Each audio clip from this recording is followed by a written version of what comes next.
Hello and welcome to another episode of Metal Detecting with Lugnut. Got a new permission here. This house is 1935. It's got a big yard and the owners are part of the original family that built it. So apparently it's not been hunted before, so let's go see what's under the grass. See you at the first good target. Got a nice signal up here by the front of the house facing the fairly busy road. Ranges everywhere from 78 to 84.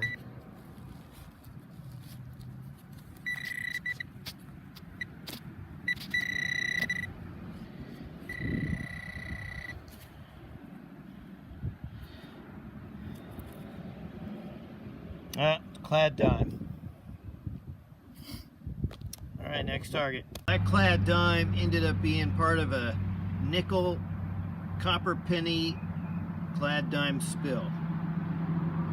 Alright, next target.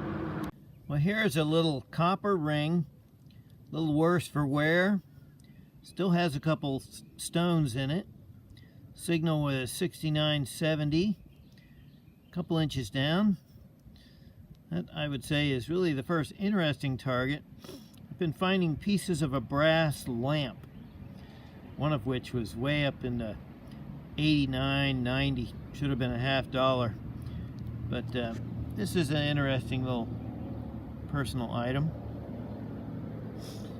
Okay, next target. Well, we got what looks like a piece of a clock here. But I tell you, I'm not finding a whole lot. Lots of little pieces of junk. I'm even having signals where when I get down the hole, I just can't scare them up. I mean, they just not, it's like they disappear. Not a wheat penny yet. I'm gonna keep looking. Next target. This could be our first wheat penny. Let's see. Oh, that's just the imprint. Coin must be down in the hole. Let me find it. There it is. That's a real penny, not an imprint. And it is a wheat. I'll get the date later on. Well, there's a wheat penny, finally. Alright, next target. Let's see if there's more. Right there is where the wheat penny was. Now we got another one. There's the imprint this time. We actually have an imprint and a coin. Again, I'll get you the date later. Maybe we got more. Well, here's wheat number 3. Terrible numbers in the ground. It's doing a little raining. But I'm going to keep plugging away. That's 3 wheat cents. Next target. There's the plug for the last wheat penny. Here's the hole for the next wheat penny.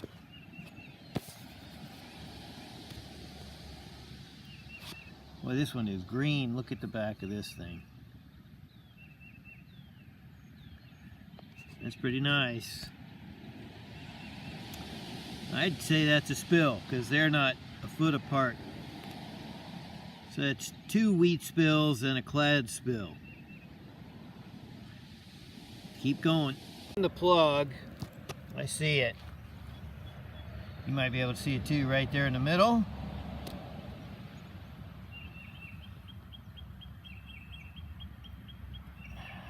Yeah, here we go.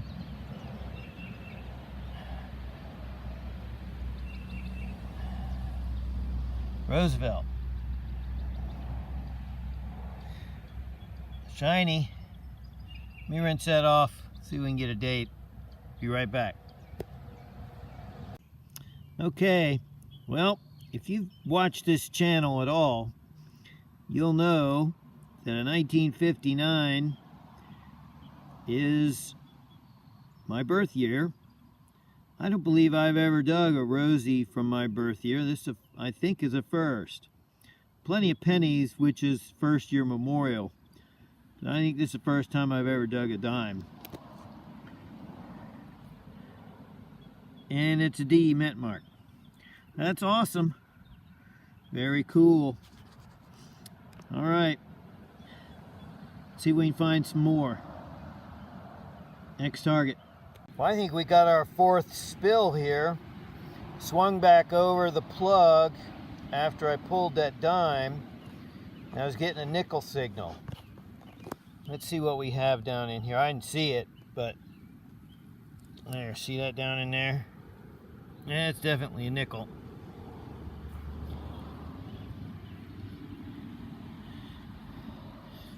Yeah, just a Jefferson.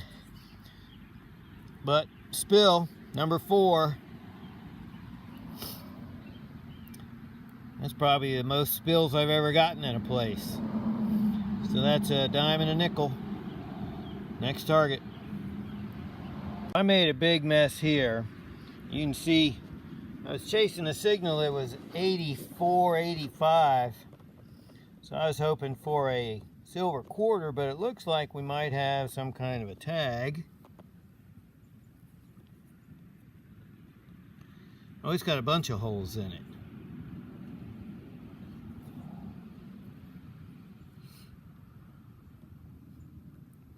I don't know, let me clean this up. I don't know what this is.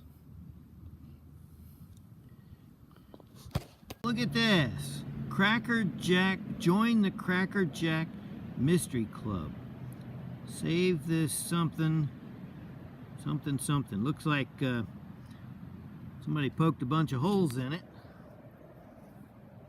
I'm gonna clean it some more, but that's pretty cool. Cracker Jack Mystery Club. That's a first. The Cracker Jack Mystery Club was started in May of 1933. It offered its members a selection of 31 aluminum presidential commemorative coins, because at the time Franklin Roosevelt was president and he was the 32nd president. And Grover Cleveland, who was president twice, only got 1 coin. So there were only 32 coins. And I think they're really interesting. And the one that we found here during this hunt was James A. Garfield, who was assassinated. I think it's ironic that his coin that I found is full of holes. And I really can't determine how they were made. They don't look like they were drilled, nor were they shot. So I'm really confused about how they were made.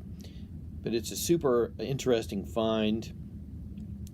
And I'll put up here a non-dug example so you can get a look at it.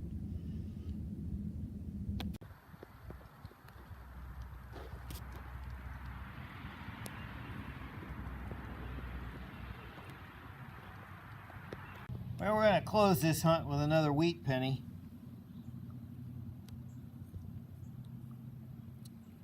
Again, because of the date of the house, 30s, most of these are probably 40s and 50s. But let's go do a wrap-up. Well, welcome to the back porch wrap-up. Oh, sorry. Yeah, puppy. Hi. Here we have a bunch of trash. Farm plow points, pitsy-potsy little bits. This was a screaming 9089 signal. Looks like somebody disassembled a lamp out in the front yard. More little pitsy-potsy things. This is the gears, pipe fitting, some more geary thing. Then we have a dime. Here's the spill from the front yard. There's the spill with the Roosevelt. The 2 pair wheat spills. A couple single wheats. And what I think is the most interesting thing today is the Cracker Jack Mystery Club token, which has James A. Garfield on the other side. Somebody poked some holes in it. But that is super cool.